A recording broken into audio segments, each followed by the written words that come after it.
Warning, this content may be disturbing to some audiences. Subscribe, if you dare. I say out loud so, about my height, my hair color, and glasses like mine, before realizing Bob was describing me to the cops. Hey everybody, welcome to ANECDOSED. People ask Reddit. What major plot twist moment you have had in your life?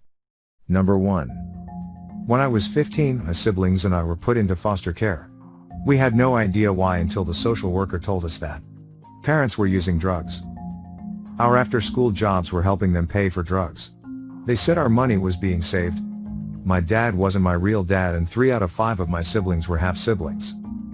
My real dad kidnapped my brother and I when we were babies. We were returned to my mom when he confessed to murdering a woman and then went to jail. He had since been released, and we visited him to discover that he had started another family. It was quite the mind F. Number 2. Commenter. I was a Starbucks barista before the whole names on cups thing was big, or at least, it wasn't really practiced in my tiny store. There was this very cute guy who came in maybe 4 to 6 times a week. A little often, but nothing out of the ordinary. I flirted like mad. He flirted back. It was all great, and I was falling in love for him. Then one of the other days after that, he comes in with his fiancée. I was betrayed and treated him coldly from then on. A month later, 2 of him come in together and I find out that they are twins, and I'd shot down any chance I had with a single one. Person B. I'm really sorry for you, but that's hilarious. Number 3. Commenter. I'm involved in court case. The opposing party filed reports, saying bad things about me basically, multiple times citing a credible source. Found out by pure luck, and carelessness on another party, that my blog was the credible source. I just sat in the courtroom after realizing this, going holy shit, I am my own worst enemy, I guess. Number 4. Commenter. My wife's uncle is an incredibly nice guy who absolutely adores his wife. We started hearing about marital issues. He was becoming more and more argumentative, and then he hit her one night. They separated shortly afterwards. He harassed her to the point that she got a restraining order. He defied the restraining order and was put in jail. In jail, his issues got him a medical evaluation. Turns out he had a brain tumor. They removed it. He returned to his normal, and was released from jail. They're back together with him back to his wife adoring self. Person B. Yeah, that's a tough one. It makes you wonder how much free will you actually have until you had signals in your brain that fire to make you feel enraged, or incredibly paranoid, or deeply depressed. Are your decisions really your decisions? Number 5. Commenter. When I was younger, around 10 or so, I'm 26 now, I found out my dad was a drug addict. My whole life I thought it was my mom who was mean and angry all the time, but she did her best to hide my dad's stuff from me. It really blew my mind when I realized how she tried to shield me. I didn't get why she was so angry, when I just wanted a little love and time with my dad. I didn't understand that he wouldn't come home or to birthdays, and I didn't know the way he acted was weird, because he was a cool person to stay with. That's how I always knew him, like a hero guy that made me happy. So it was really a complete flip in my mind when I found out he was the one actually causing all the problems. At least my relationship with my mother was better afterwards. Number 6. Commenter. So recently I helped clean out my parents' basement, since they really needed it. That place was a shithole. I find a box with a bunch of pictures in it, and begin to reminisce about how awesome my childhood was. Me on the NES, me at Disney World, my brother and I at a football game, but then I get to the last picture on the bottom. It is my dad, my mom, and some random chick that looked to be in her early 20s. The picture, judging by the hair, was taken mid to late 80s/early 90s. Hey Dad, I called. What? He yelled back from upstairs. Who is this in the picture? I went upstairs to show him. He stared at it for a moment, blinked, and said, That is your half-sister, Andrea. What? I pursue it more. Half-sister? What? I then proceeded to find out that he had been married before when he was 18 to some stripper from Vegas. He lived in Arizona until he was about 30. Lorelei, or by her stripper name, Karma, yeah what effing whatever, had been married to him for about a year until he realized she was a shopaholic, shoplifting, coke dealing, heroin taking and abusive bitch to her daughter. He got the F out, and gave the child to his parents to raise because he was 19 years old. I now have a half-sister who I plan to meet. Person B. Well, whoa. I love how offhandedly your dad dealt with that. Yeah, that's your half-sister that I never told you about. Commenter. Yeah, he was as casual as F while my jaw broke the floor. Number 7. The one guy I worked with was having a baby. He told me about his girlfriend. Yeah, she's pretty big, but she's amazing, she's the one for me. I didn't know him very well, but as he talked about the pregnancy and so forth and I gave him encouraging words and how his life was going to change, we bonded a bit. His baby was going to be born right before Christmas. He missed our work Christmas party because his baby was being born. We expect him to be gone for paternity leave, but he shows up a few days later. I feared the worst, that the baby had died. It turned out his girlfriend was lying about being pregnant to spend more time with him. I didn't think much of it at the time, but the fact that he brought up she was fat for no reason must have meant she was so fat you couldn't tell whether she was pregnant or not. She showed him someone else's ultrasounds, they talked about what they would name their baby, how they'd handle taking care of it, all that shit. I don't know what she thought was going to happen when 9 months passed and no baby. I guess it's good she came clean though, a more diabolical person would have faked a miscarriage or something. But that was seriously messed up. Shortly after the dude left, so I don't really know how he handled it. Number 8. Commenter. In primary school we had a World War I memorial lesson, and we were asked if anyone had any relatives who fought at the time. My friend brought in a picture of his great-great-grandfather with his wife. A girl also brought in a picture of her great-great-grandfather with his wife.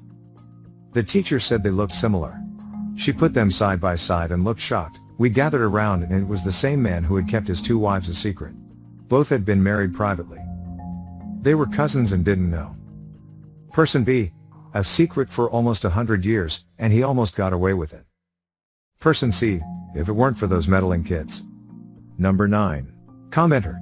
My sister's boyfriend decided that he wanted to do more with his architecture skills, so he gave his 2 weeks notice and moved to Haiti to help rebuild after the earthquake. They stayed together. He had bad phone service, so they mostly kept in touch through emails. He would send her long emails with photos and stories of what they were doing. This went on for a couple of months. She had a one-offhanded tip from a coworker in his email, and a week of sleuthing later and it turns out he never went to Haiti. He moved to Seattle to be with his fiancée and partner of 9 years. Person B. How did she know about that? Reverse image check? Commenter. Yes. My sister did this with some photos he sent and learned that he had just pulled them off Google. Number 10. My twin sister and I were born through in vitro fertilization.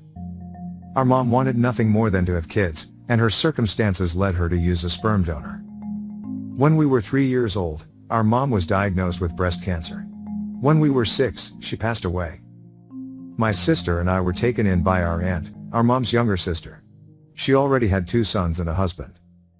It was a crazy and emotional time for all of us, but we have become an amazing family unit, and I consider my mom, dad, and brothers as much my immediate family as my sister.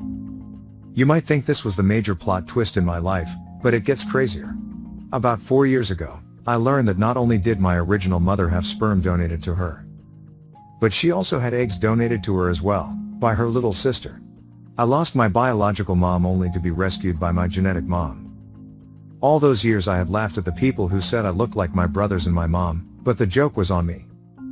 When I think about the sacrifices my 2 moms have made for me and my sister, it blows my mind. Number 11. 1991, I'm 19, just signed the lease for my first apartment, just got the first paycheck from my new job. I deposited the paycheck at an ATM for the first time. 2 weeks later, I get my bank statement in the mail, and see with horror I have only $1.87 in my account. Way wrong, I should have at least $200, I've been very careful with my spending. I'm freaked, I came within $2 of bouncing my first rent check.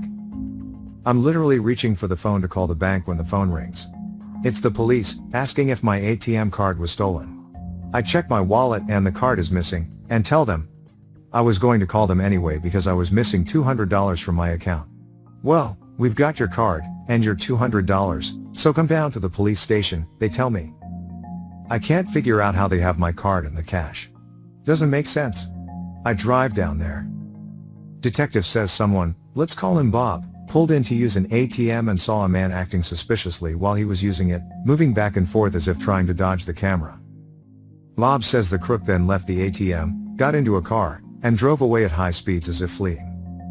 Bob then went to the ATM and put his card in, which popped out. He then withdrew $200, and then another ATM card popped out. My card. Bob's card had popped out because the crook had left my card in the ATM before speeding away. Bob realized he had withdrawn the money from my account and not his, so he brought my card and the cash to the police and reported the attempted theft. The detective gives me the description of the crook. According to Bob, it was a man 5 feet 7 inches, brown hair, round gold-rimmed glasses. I say out loud so, about my height, my hair color, and glasses like mine, before realizing Bob was describing me. I'd never deposited a check in an ATM before, so I was moving back and forth, following the instructions on the screen, filling out the envelope with my account number, punching the amount in, etc. I then forgot to take my card out and just left because I'm a fucking idiot. I drove away at high speeds because I was 19 and that's how I drove everywhere. Worried the detective might be annoyed, I didn't tell him I was the crook. I just thanked him and left with the money I stole for myself. Somewhere in a box in my closet I still have the police report where I'm both the victim and the perp. Number 12. Little town I grew up in had these 2 car dealerships on opposite sides of town, one Chevy, one Ford. They were bitter rivals. Attack ads, shit-talking salesmen, billboard wars, you name it. When the owner of the Chevy dealership died, it came out he'd also owned the Ford dealership by way of a shell company. No one saw that coming, including a lot of the higher-ups who worked at the dealerships. That sounds like the ultimate bored rich guy: buy 2 car dealerships, have the managers shit-talk each other and watch the fight.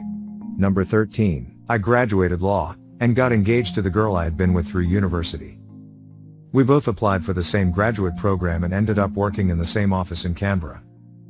I found out she was cheating on me with our mutual boss, and I broke it off with her. The relationship got really ugly and the 2 of us ended up in a very bitter court case over property. Canberra is a pretty small city and the legal world is pretty bloody small there, too, and everywhere when I bumped into my ex. It was beginning to seriously get me down, her too, as it transpired, and I applied for an Australian government overseas development job in Tuvalu, a Pacific island with about 11,000 population. It's quite a prestigious job to get, with only 2 positions offered for a 2-year contract on a rotating basis. I was successful in the application and moved on island to start my posting, to discover that my ex was the other successful applicant. I spent the next 2 years sharing a tiny office on a tiny island with the person that I quite honestly loathe more than any other in the world. Make sure to share your personal story in the comments below and have the opportunity to be featured in a future video. Also, if you like these topics, don't forget to like, subscribe, and hit the notification button to continue seeing more content like this every day. See you next time.